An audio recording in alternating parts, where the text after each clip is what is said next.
ام هر لسوريا و روجاوای کردستان دمینن 26 نیسان لقام شلوی کنفرانسا یک ریزی و یک هلوستا کردی هاتا پیکانین هاتا بریو برن و انجام نویجی هابونا و لروداوی دیتن ایجا یک جبریاران پیکانین شانده که هفش یا کردیش بو گوتو بیجان لگل حکومتا شامه بکه لسر مافی کردان سوریانو لروج آبای کردستانه هفدم اموی مجارل گل مجارا بریارا پککیا خوهلوشاندن و چکدانین گل میوانه کی خو گوتو بیش بکن کبرز محمد اسماعیل سکرتری پارتی دموکرات کردستان سوریا پدکسی و سروکی انجمن اجتماعی کرد لسوریا انکسی جقام شلوی میوانه میا کاک محمد روج باش سپاس تو میوانه روداوی سپاس دست خوشی رو کم سپیده آواشت گلکی سپاس امش کنفرانس دست پی بکن پشتی کنفرانس یک رزی و یک هلوستا کردی لقام شلوی احمد شرع و حکومت شامه آمدنین پیشوازی لشاندا کردیا هفبش بکه یان وهینا شاندا هفبش بکنه آنیه والله هشتا ما قبا اول وكو بيكانينا نيرينا كهبش يا كردي تيجهشتن سر شاندا كهبش ما قبا اوليا باش عبيتيا هروسا ما دستي خدريش كريا بديالوكي ودانوستاندني بچارا سر كرنا حمي برسكريكين سوريا و هر بتایبتی پرسگریکا کردی سوریه دا بچاره سرکرنای بریا دیالوگی و دانستاندن بیچاره سرکرن ما نوک اپوزیسیون خراجهاندیه اول خالق یاد دو ما محافظه سر یکیتیا خاک سوریا و یکیتیا ملت سوریا کریه دست آشتیانه دست جبو خاطر جدیت اما جبو خاطر هم چاره سرکرن پرسگریکا کردی سوریه دا چاره سر بکرد جوی که ما خو آماده کریه و خالق گرینگ بو بعد دوا تگاشتن سر وشانده که هفش کریه و نزیک وشانده مجیته بکانی بجم وقت یا درفت نها مناسبه و ام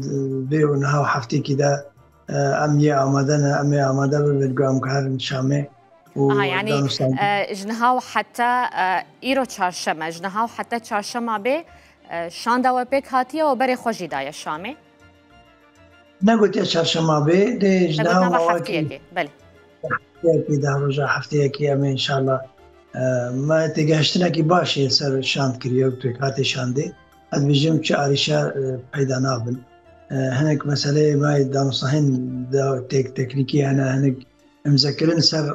نخشره کی جوان هبره هرن شامه و چاب چی بکن و چاب بگرن و بریاری ما چواب توافقی بین بریاری ما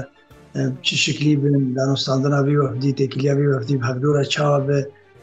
چواب موعد بیستاندن الگل طرف حکومت سوریا تازه سر هنک خالین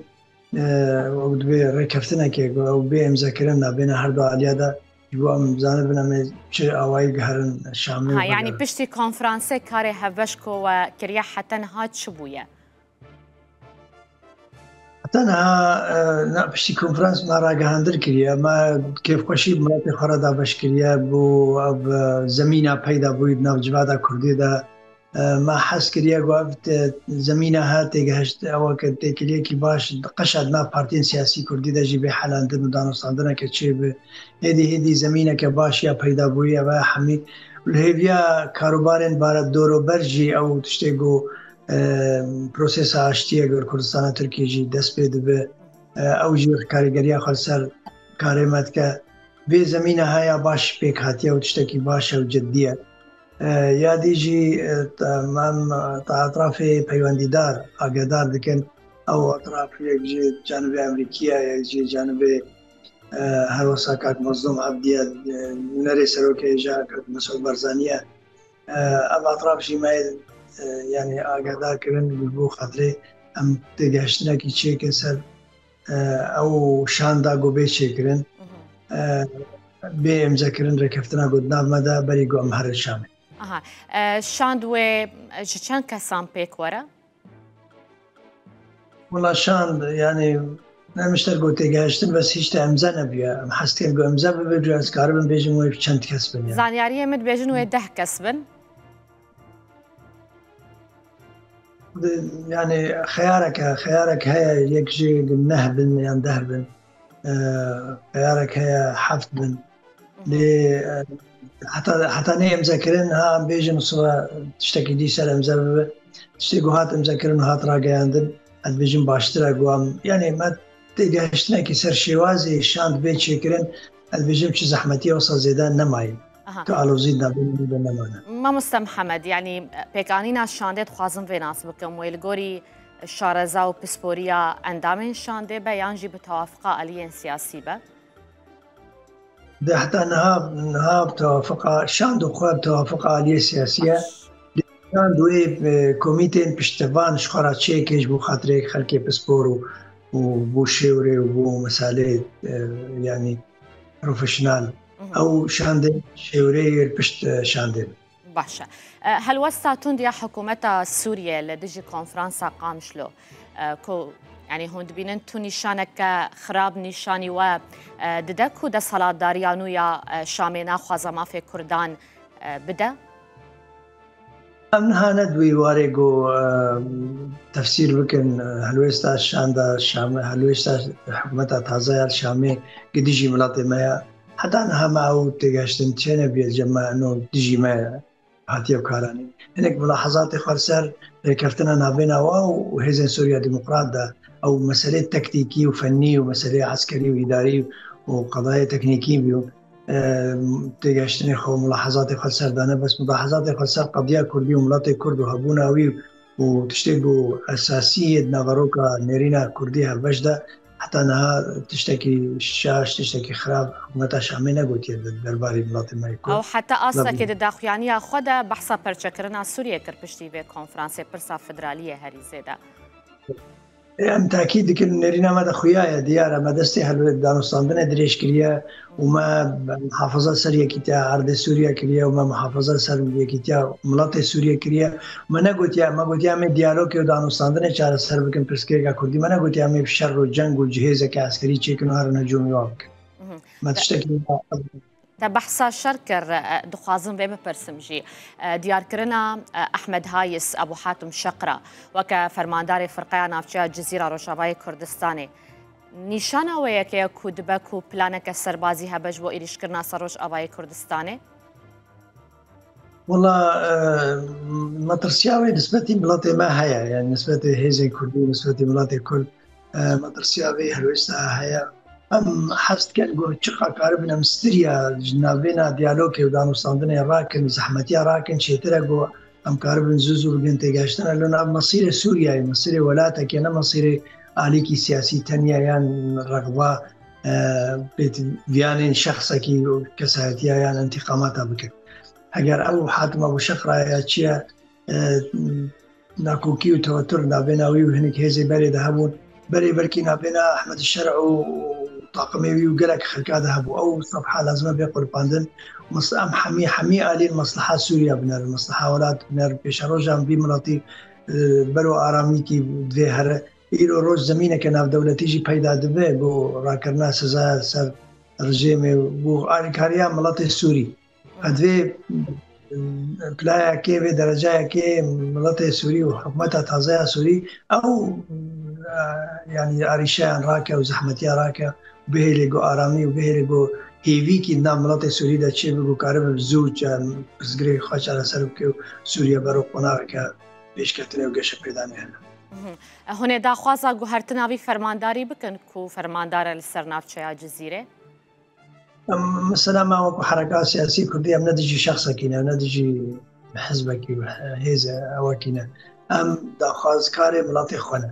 إما ما في هبونا ملاطي كردي بنجهين سوريا دا ما في رواية قالي كرد أبا قالك مهمة بكيف دستور سوريا دا جماعة أب مهمة بيجا بيشروج دا موضوع أشخاص أو كساياتيا وناكوكيا والفيديو دراها أو مسألة إيدينا أما مسألة بتشوك وسنوي ناخد بيش دا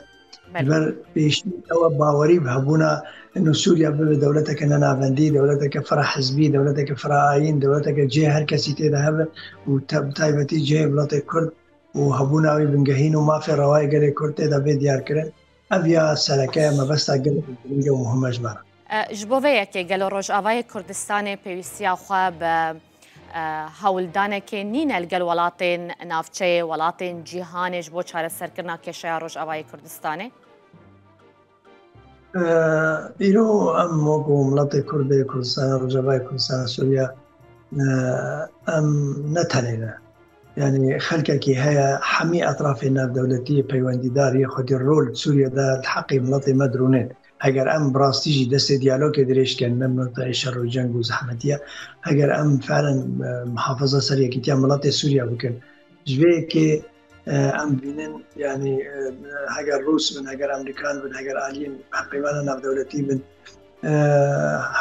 اشتفاني ما هريبا كردستاني هريبا كردستان عراقي هروسا اليوم كمبرا عربي دولة عربي سعودية بأردن مصر الإمارات يعني خلك حمي ندجي حلوستا ملاطي منا ندجي هبونا ملاطي منا ندجي على سركرنا برسكريكا كردي سوريا دا دريا ديالوكي ودانو صندنين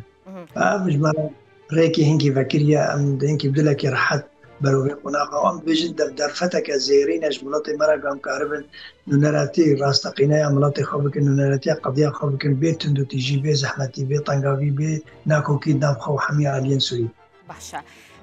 تدنوا خفتنين خدا تقول كو اف بيواجويا تشار السرية لكردستان تركيا الباكورية كردستان باندوري لسر كاري واجدك بريارا خوهل وشاندن و چکدانین یا پککی باندورکه چاوا لسر روش آوای کردستانی دکه؟ باندوراوی يعني إيرو روج زمين دنيا تبدأ باليه ديالوكي وچار سركرنه وخلق نفرت دينيش جروبه چکداری وزحمتيه وطنقاويه وتندتيشي فوقتی مسألة ميزا گفتگو دانستاندنش بو چار سرکرنا پرسگریکا به حاله بيجي بلا دمك دريجي دانستاندن بنا ساعات شرب جوی که جی ایرو اف پروسیسا اشتیا گل کردستان ترکیه دست پیدا که کارگریا خالصر هبونا ملت کرد و تبگر سیاسی کردی حمیت کرد نخواستم پاکتیا رولا کوی گرنگیا کوی هبود مسئله ده و ایرو چکدانین و شواز ملت ما کردستان ترکیه شواز دیالوگ دانستاندن بکه باج مصلحه برجواندی ملت کردستان ترکیه ده درجه که دو کارگریا خالصر همی پارچه کردستان ده و تبی واجی کردستان سوریا ایرو کارگریا خوش کشورگو تکلیه او کوادره گل بدری بون وقتی عفو عامه کیشه بو هر ولات خکار بکنن و انجام الباجی بدن هنوی در فتره کی بدن گو چاره سری کی سیاسی بلد سوریه جی چه به مناطق سوری تبدأ او ودی اراده خو او نرین خو و هلوست خو موافق خو و بیان خو نرین خو بده خویا کردن اما برجواندی مناطق کردستان سوریه ام بینن مهمه کارگری که گرینگوی بکل سر همی هر جه کردار کوی داری هر پارچه کردستانه بتایبت کردستان سوی قالك سپاسياتكم برز محمد اسماعيل سكرتيري بدكسي وسروك انا كسيج قامش لويتو ميفاني مابوي تو قالك بخير هاتي